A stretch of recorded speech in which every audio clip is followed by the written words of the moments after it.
Travel Talk, where our expert magical memory planners discuss ways you can have fun, memorable, and stress-free family vacations. Hi, and welcome to this episode of Travel Talk. I am so excited to talk to you today about AmaWaterways. We just got back from an amazing river cruise with AmaWaterways.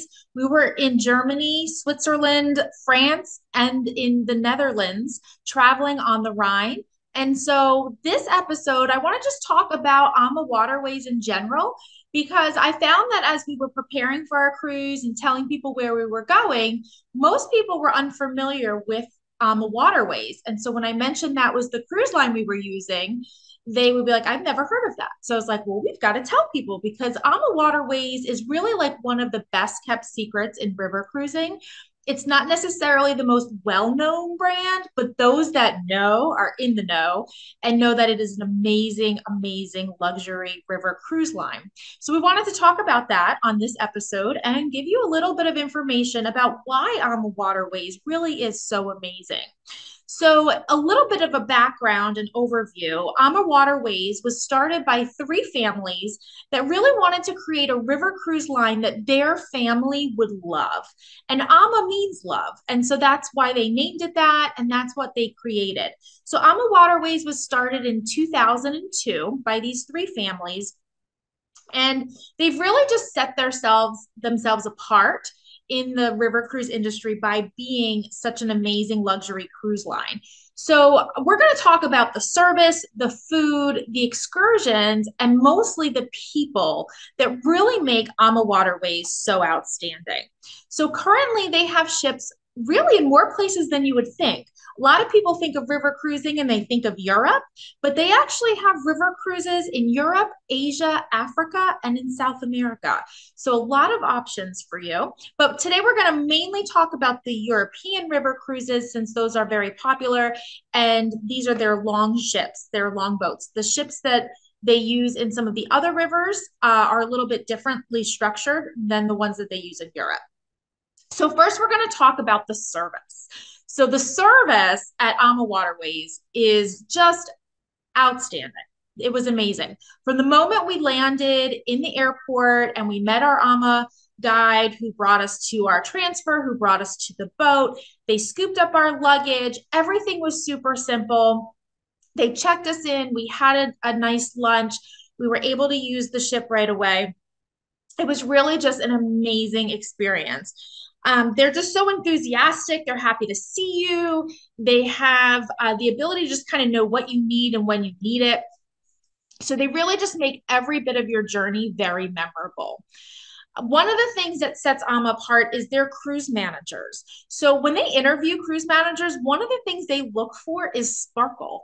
And sparkle's hard to define, nor does Ama really define it themselves. But the sparkle is just that something that someone has that just lights them up. And I can just say our cruise manager had sparkle. That's the perfect way to explain it.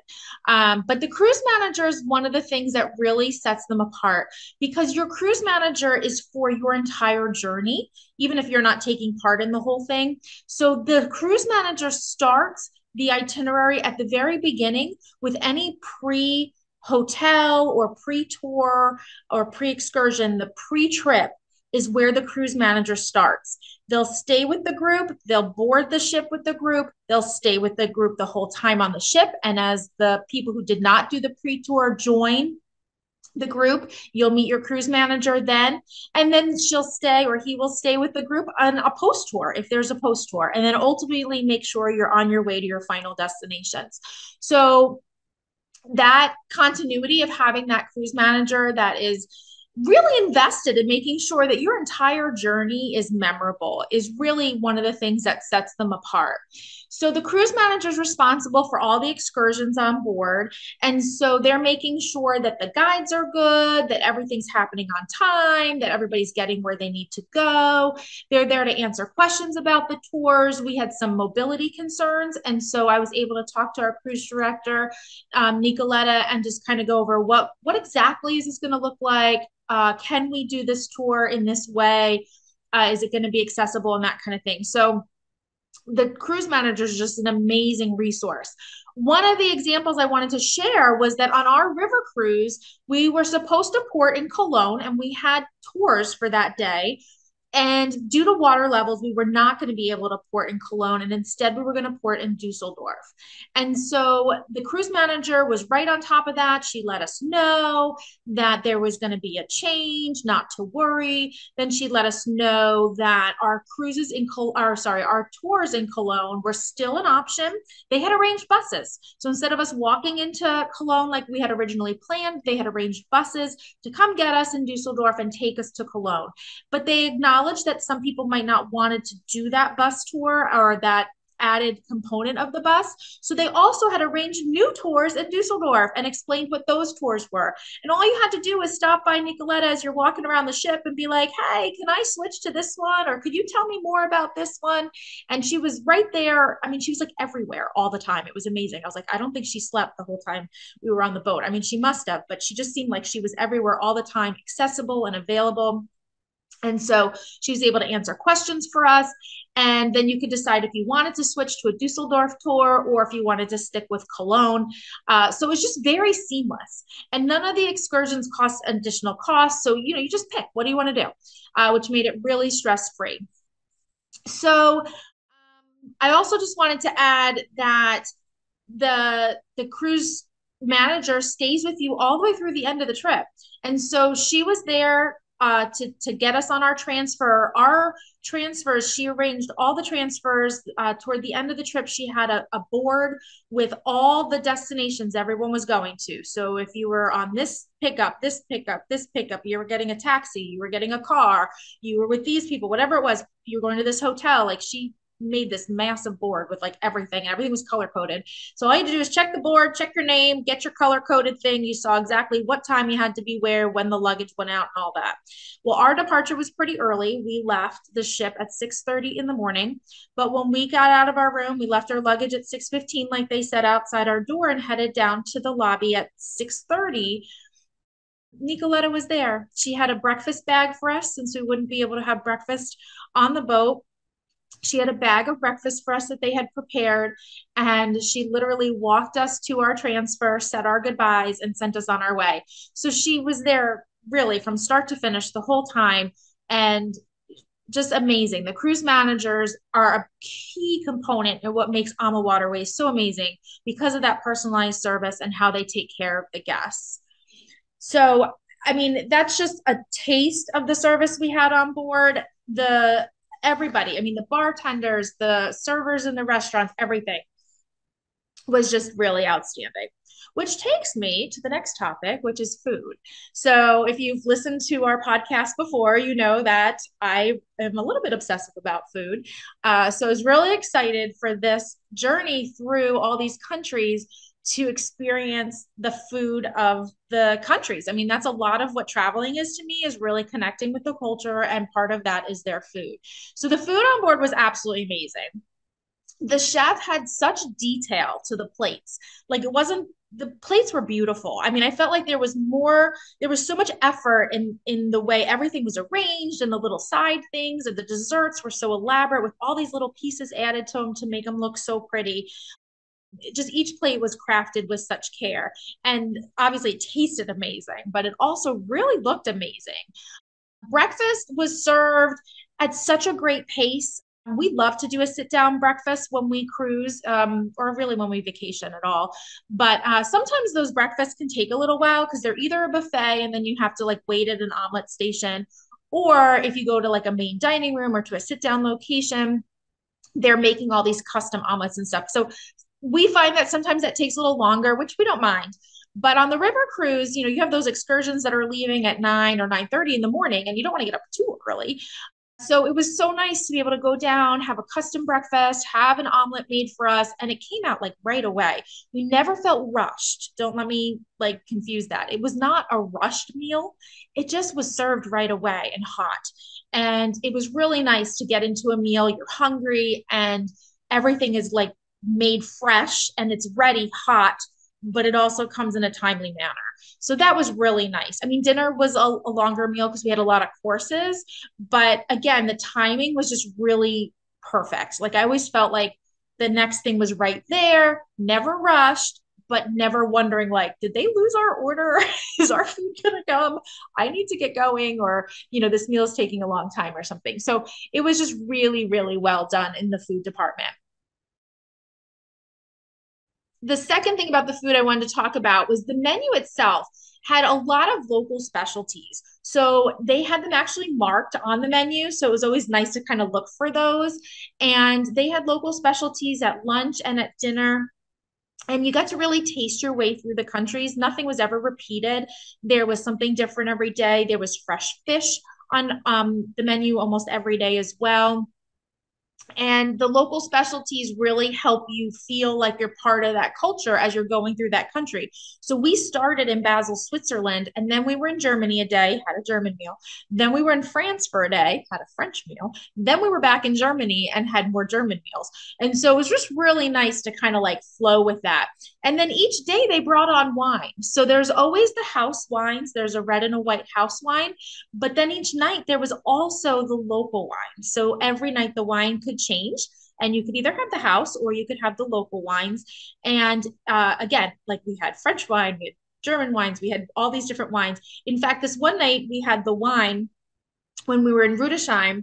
We had wine, and the next day we were an overnight in Rudesheim. So we had an evening excursion and then a morning excursion the next day. The next day I went to a wine tasting, and I'm sitting there at the wine tasting, and I'm like, this is the winery that we had on board last night. It's the same. I recognize the label. So, I mean, it's really like local. It's the partners, and it's just a really neat experience to have that paired with the meals each day. If you're not as an adventurous an eater, or maybe one particular thing doesn't jump out at you, the menus are not huge. There's not a ton of people on board. Maybe ours was like in the 140 range. I think our ship would fill max capacity is like 156. So the menu has a good variety, but it's not like, you know, 10 dinner choices. It's like two or three entrees, two soups, two appetizers, that kind of thing. And so if you're not as an adventurous an eater, there are kind of like those standards that you can always pick from. So at lunch, we always had a hamburger, cheeseburger, and fries option, and there was a margarita pizza option, which was very reflective of that vegetarian. There was always a vegetarian option along with a non-vegetarian option. And then at dinner, they always had salmon, chicken, and a steak. So if you were looking for something a little more straightforward, you could always go with that. Or, if you tried something new, but maybe it didn't really wasn't your favorite, you could still try something new and then still have an old standby. So definitely lots of options on board. And the last part of food I want to talk about is the chef's table. So that was amazing. We did it our first night, which I highly recommend because every other night we had such cultural options. I'm glad we kind of did that the first night, and it was a great way to start the trip. But chef's table is something that's included in your cruise, so there's no additional charge, but you do need a reservation because they have a limited number of seats up there. It's a smaller restaurant, and it's all served a 7-course meal designed by the chef, and the chef's table is just exactly that. So there's no selecting of what you want. They just bring it to you. You get all 7 courses. The menu is available if you want to take a look at it before you make that decision. But we did that the first night. Everything was outstanding. And I kind of made a commitment to myself that I was just going to taste everything, even if it was something I wouldn't normally pick or normally order. But I was like, I'm here. I'm just going to at least taste everything. Well, Clean Plate Club, all 7 courses. I did fantastic. But it was just really such a delicious meal and something that was very unique. The entire cruise length, the chef's table meal was the same, so you wouldn't necessarily want to do it more than once, although you could if you really liked it. But that was a really neat experience and kind of a fun way to start the sailing. And we met some other people. They sat us in groups and things like that. So throughout the cruise, the tables are always open seating. So you can go in if you're two and you want to sit alone, sit at a table for two. If you're two, but you want to make friends, sit at a table for 6, and someone else will come and sit and join you. And there's really a cool atmosphere like that on the ship, which I'll talk about in the last section when we talk about the people. The next thing I want to talk about, though, is the excursions. So, one of the things, I mean, you're traveling through Europe or along this river around the world. Obviously, you want to get off every day and see all the things there is to see. And so, with AmaWaterways, there's excursions every time you're in a port, which could be more than once. Sometimes we woke up in a port, we sailed like at lunchtime, and we were back in a new port in the evening and had a second excursion. Sometimes we overnighted. So we had an excursion in the evening in that port and then also a different excursion in the morning in that port. So lots of excursion options. They're all included. It's just a matter of picking what you want to do, which is not a simple task, but you can pick whatever you want to do. And you're traveling with all these people that really will become friends. I was traveling with my mom on this particular trip, but she didn't come on the excursions. So I was traveling alone on the excursions. And it was great. Like everyone, there was other people that were maybe with people, but weren't on the same excursion together. Everyone just was happy to include everyone and be friends and that kind of thing. So totally easy to do on your own. But the excursions you select ahead of time. If you get on board and you're like, it's the second day and I picked this, but I think I changed my mind, or I met some people and I want to do this instead, you can totally change things once you get on board. Although we do always recommend selecting ahead of time because it kind of gives them an idea of how many people are interested so they can have the appropriate amount of guides and such. So the tour and excursion options were things like bike tours, which most of those are more of an exercise adventure than a like sightseeing. So you might see things, you might not see things, but you're more doing it to like exercise. I'll say that. I mean, some of the bike tours were more had like a bike to some place and then like walk. Some do some like touring type thing, but a lot of those were very exercise related. And then there was a lot of walking tours and city tours with a lot of history and information. And then there's also that we did a hike. There's also tastings, like there was a beer tasting and a Rudesheim coffee tasting and a wine tasting. So kind of like your tastings, you have like your city tours, and then you have your hikes and your bikes. So, not every destination has all of those things. Depends on where you are and what the options are. But that's kind of what you're selecting ahead of time. It's just kind of the general idea of what you want to do. Once you're on the ship, a lot of the walking tours have three levels. So you have an active level, a regular level, and a gentle level. And that's selected once you get on the ship in the morning or little bit before each tour. If it's an evening tour, about an hour before, you go get your colored card. That's the tour group that you're in. So maybe you're on Romantic Heidelberg tour and you're on the active version. So you go get a green card, a red card. If you're on Romantic Heidelberg, but you're on the gentle option, you'd go pick up a pink card. And so that way, as you're leaving the ship, you just go to your colors, you go to your guide that has what they call a lollipop with the color on it, and it just makes it look really seamless. It's so, so easy. So the cool thing is having these different levels of walking tours, which is a really awesome feature because, I was able to do a lot of walking and cover a lot of ground, and nobody who needed a little bit more time would be rushed. They would be able to take it at a pace that was comfortable for them. So, for example, if I use the Romantic Heidelberg as an example, as the active tour group, everyone was dropped off at the castle and we toured the castle at our various paces. The active group then walked down into the little village that was underneath or around the castle, and then we walked most of that village as well. The gentle and regular walkers toward the castle at different paces. The gentle walkers would maybe not have seen as much as the regular walkers, but then they returned to the bus and then they drove them down to the town and dropped them off right in the middle of the town where they had some time of free time without walking all over the whole town to the bridge and toward Heidelberg University and all these other things. They basically were in the town center with some free time and they were able to go to a cafe, sit and watch the world go by, and kind of have whatever pace they were comfortable at. So that's how those paces kind of worked out. When we were in Strasbourg, it was similar. So that was in France. We all kind of were on the bus together, but we pulled off at L'Orange, which is a beautiful garden and palace that Napoleon made for his wife Josephine. And they dropped off us active walkers, and we walked the palace grounds. We walked all around the whole city, and then ended up at the meeting point with about an hour free time to wander around the city center there near the cathedral, where the regular and the gentle walkers learned about these places from the bus as the bus drove around the city, and then they were dropped off in the city center with their free time so that they could, continue to explore some of the shops and stuff closer to the cathedral, but they didn't have to walk as far as the active walkers did. So just a really neat way of breaking things up. And I just really appreciated that because I felt like everyone was able to do things that were at their level and have a great experience.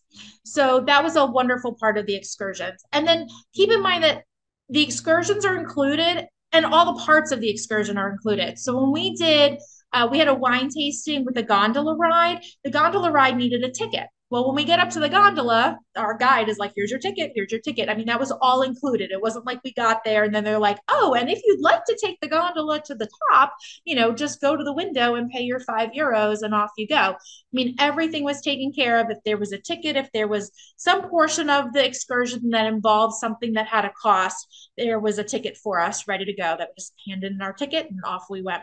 So everything was included. The only thing you would need to have was money for souvenirs, which is always highly recommended, and some cash to tip your guide and your driver. So that was just really made it super easy each day. And we got to see so much. And I never had to kind of think like, oh, I don't know if I want to spend the money to do that extra thing. I don't know. I'm here. Maybe I should. I mean, it just made it very relaxed being that everything was there and included. The other part about the excursions is that it was very small groups. So in a lot of the active tours, I don't think I ever had more than 7 people in my group. We had 2 groups. When we did the hike, there was about 15 people and they had us split into 2 groups. So the tours weren't really big. They made them small. In some occasions, like we were on a canal boats in Amsterdam. We broke up into groups at the pace that we were going to walk to the canal boats, but then they put us together like 2 groups in a canal boat because I mean it wouldn't make sense to not have a decent amount of people in the boat. But it wasn't like it was packed either, so people had space to sit with friends but not be on top of people if you didn't like know everybody. So it was very comfortably filled. We ended up having 3 canal boats for the number of people that went on the excursion. So the groups were relatively small and the guides are all local. So AMA is providing all the services on the boat and your cruise manager is arranging all of the guides and all of the tours, but the tours themselves are conducted by local guides, which was awesome because so many of my guides were local to the area that they were talking about. Our guide in the Black Forest was born and raised in the Black Forest and had a passion for it and stories from her youth. Our guide in Strasbourg was born and raised in Strasbourg as well as her family.